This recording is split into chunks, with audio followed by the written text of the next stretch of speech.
Introduction GLP-1 receptor agonists, glucagon-like peptide 1 analogs, are a class of medicines originally developed to treat type 2 diabetes. By mimicking a natural gut hormone, GLP-1, drugs like semaglutide, Ozempic, Wegovy, and liraglutide, Victoza, Saxenda, help lower blood sugar and often cause weight loss 7, reference type Ref. They are now used by millions of patients worldwide for diabetes and obesity. Interestingly, recent studies have observed that people taking these GLP-1 medicines seem to develop glaucoma, an eye disease that damages the optic nerve less often than expected. In this article, we explain what GLP-1 agonists are, summarize the human evidence about glaucoma risk, describe how they might protect the eye, and discuss what kind of proof, randomized trials, is still needed. We also cover safety and regulatory issues. What are GLP-1 receptor agonists? GLP-1, glucagon-like peptide 1, is a natural hormone that helps the body release insulin and control appetite after eating. GLP-1 receptor agonists are medicines designed to act like GLP-1. Besides semaglutide and liraglutide, other examples include exenatide, Byetta, and dulaglutide, Trulicity. These drugs improve glycemic control, lower blood sugar, and often promote significant weight loss. Some newer GLP-1 agonists even come in pill form, e.g., oral semaglutide. Because they have pleiotropic effects, they also protect blood vessels and reduce inflammation in various parts of the body. For instance, research in animals and humans has found that GLP-1 agonists improve heart and kidney health in diabetes. GLP-1 RAs and the IgG1 receptors are present in many eye tissues, including nerve cells and blood vessel cells in the retina.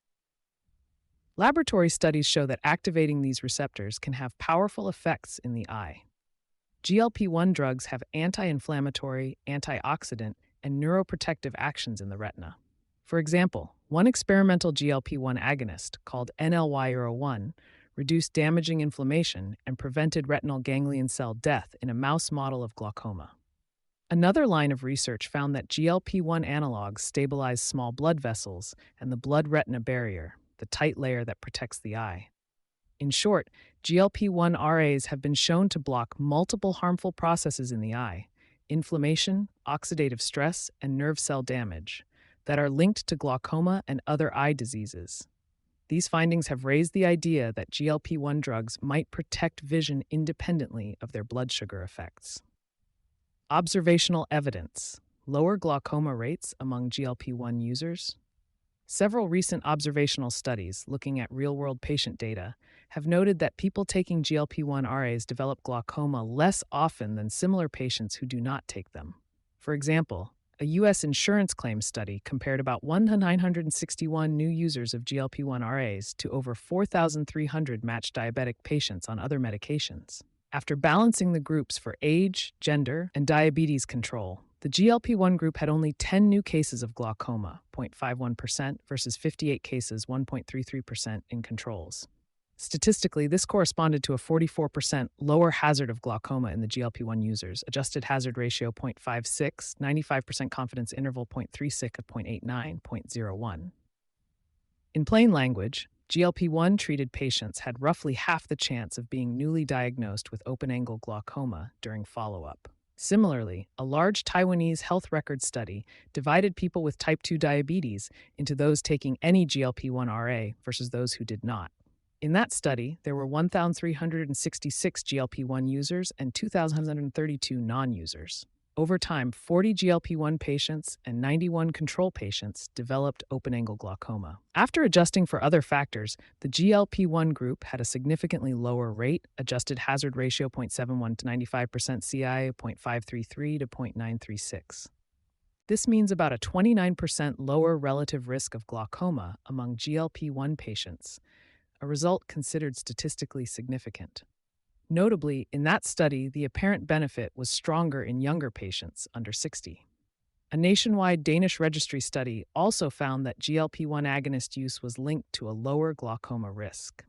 Compared to diabetic patients on other second-line therapies, those on GLP-1 RAs had a hazard ratio of 0.81, 95% CI 0.70 to 0.94 for new glaucoma diagnoses. This represents about a 19% risk reduction overall, which became even larger, HR 0.71, in patients treated for over 3 years. shorter exposure periods did not show a significant effect. In summary, most of these studies report lower rates of new glaucoma among GLP-1 users, often in the order of 20 to 40% relative risk reduction. A recent review of the literature noted that most studies found a statistically significant association between GLP-1 RA use and reduced glaucoma risk, especially with longer-term treatment. The review included 5 retrospective cohorts and 1 nested case control study, all generally pointing in the same direction.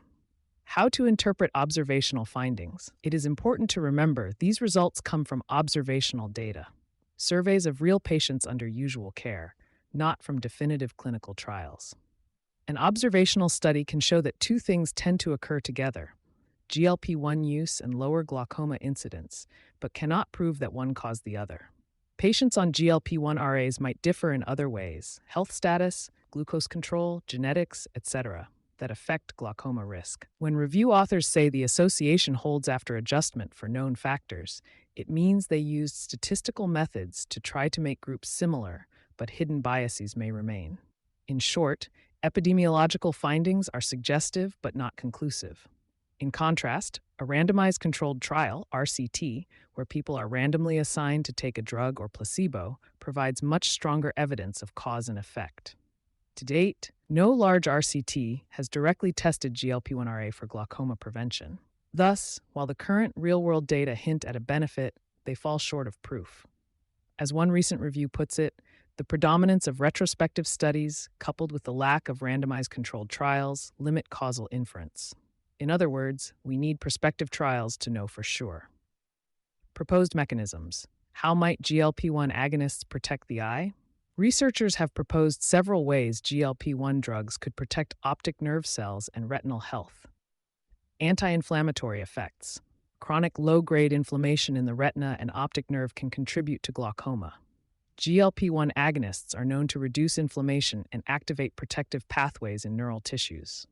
In the eye, they induce release of anti-inflammatory signals and suppress harmful cytokines. Animal studies showed GLP-1 RAs can dampen overactive immune cells, microglia and Muller glia, and prevent inflammation-driven nerve damage. Antioxidant stress reduction. Glaucoma involves oxidative stress, free radical damage in neurons. GLP-1 signaling boosts cellular antioxidant defenses and stabilizes mitochondria. In lab models, GLP-1 RAs created a more antioxidative environment, protecting retinal ganglion cells against stress. Neuroprotection. GLP-1 agonists have shown neuroprotective properties in other diseases, Alzheimer's, Parkinson's, and this appears to extend to retinal neurons. In mouse glaucoma models, treatment with a GLP-1 analog halted ganglion cell loss and preserved vision-related signals. This direct nerve cell rescue may come from combined anti-inflammatory and metabolic effects. Vascular effects. Poor blood flow in the optic nerve can worsen glaucoma. GLP-1 RAs have vasculoprotective actions. They improve blood vessel function and help maintain the blood-retinal barrier. By preventing the breakdown of these microvessels and regulating capillary tone, GLP-1 drugs may keep the optic nerve better nourished. Intraocular pressure, IOP. High eye pressure is a major glaucoma risk factor. Some data suggest GLP-1 RAs might modestly lower IOP or protect against pressure-induced damage. For instance, they may reduce fluid buildup in the eye or counteract pressure-related injury pathways. However, the IOP effect is still uncertain and may be a relatively small part of the story. A 2025 review summarized these ideas. GLP-1 RAs preserve blood-retina barrier integrity, suppress pathological angiogenesis, mitigate oxidative and inflammatory stress, and protect retinal neurons. In short, these drugs have pleiotropic, multi-target, protective actions in the eye. Altogether, the mechanisms above could explain why patients on GLP-1 therapy might have lower rates of glaucomatous vision loss in real life. Ongoing research and trials. Because of the intriguing observational findings, researchers are beginning to test GLP-1 therapy specifically in eye disease. Several studies are ongoing. Absalon trial, NCT 6792422. This Phase 4 study, Additive Benefits of Semaglutide for Open-Angle Neuroprotection, is recruiting glaucoma patients to receive daily oral semaglutide or placebo for 6 months. It aims to see if semaglutide can safely improve inner retinal function, measured by a specialized electroretinogram called the photopic negative response in people who already have glaucoma. In total, about 126 patients will be enrolled.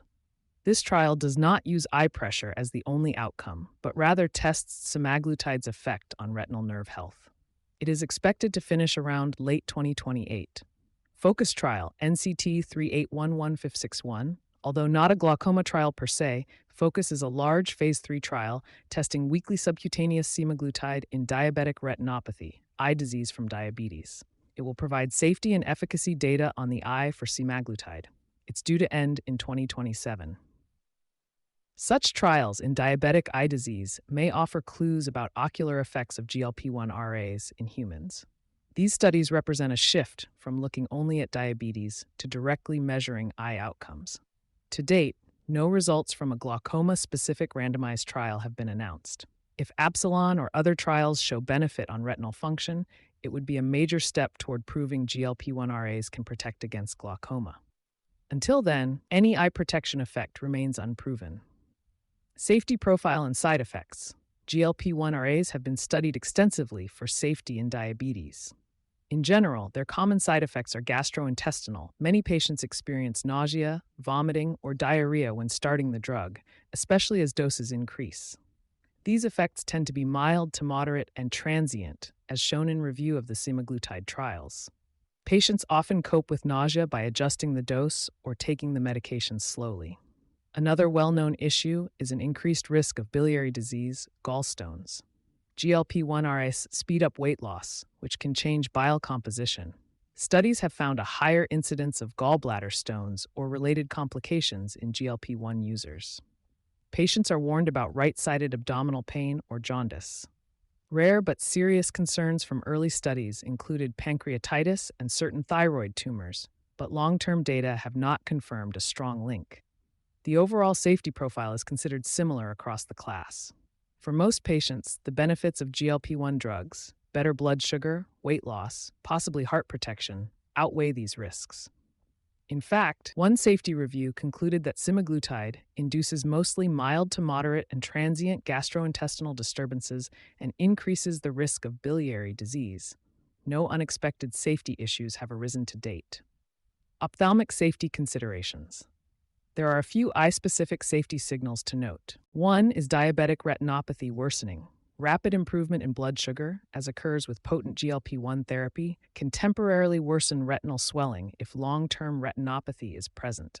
In patients with very advanced diabetic eye disease, doctors monitor closely when starting GLP-1 RAs. Another rare issue is non-arteritic anterior ischemic optic neuropathy, NON, essentially a small stroke of the optic nerve. A few case reports and a small study raised the possibility that GLP-1 drugs might increase NON risk, especially in people with other risk factors. However, meta-analyses of all the large clinical trials so far have found the data too sparse to confirm any change in optic nerve stroke risk. In plain terms, optic nerve strokes are very rare, and current evidence does not prove that GLP-1 therapy causes them. Nevertheless, some experts advise caution and monitoring in high-risk patients. It's also worth noting that GLP-1 agonists can slightly raise resting heart rate and blood pressure in some individuals, but this has not been linked to eye disease. In summary, the main side effects of GLP-1 RAs remain gut-related and gallbladder issues. Serious eye problems have not been linked to these drugs except through indirect effects, like blood sugar changes, and no major regulator has flagged a clear glaucoma-related warning. Regulatory status and indications. As of now, no regulatory agency has approved GLP-1 receptor agonists for any eye condition. All the GLP-1 drugs on the market carry indications for type 2 diabetes and, in some cases, obesity or cardiovascular risk reduction, not for glaucoma or retinal diseases. The promising data on glaucoma are still emerging, so doctors who prescribe GLP-1s for diabetes or weight cannot officially claim an eye benefit. If ongoing trials demonstrate clear retinal or optic nerve protection, then formal guidelines or label updates might follow. Until then, any glaucoma indication of GLP-1 RAs is purely speculative and off-label. Observational versus randomized evidence. It is worth emphasizing the difference between observational findings and randomized trial proof. Observational studies, like those cited above, simply track what happens in routine practice. They can discover correlations, e.g., GLP-1 use and less glaucoma, but they cannot by themselves rule out hidden confounders. Only a well-run randomized trial, where patients are assigned by chance to GLP-1 therapy versus placebo no therapy, can definitively show that the drug caused fewer glaucoma cases. So far, the evidence is one-sided, from cohorts and claims data. And encouraging, but not proof. Randomized trials in diabetes, like cardiovascular outcome trials for GLP-1s, typically record eye-related side effects, but they have not been designed to measure glaucoma incidence. The Absalon study and others may fill that gap. Until such data are available, any statement about GLP-1s preventing glaucoma must be cautious. On the bright side, multiple studies involving thousands of patients in different countries all point in the same direction, which strengthens the case that something real may be happening.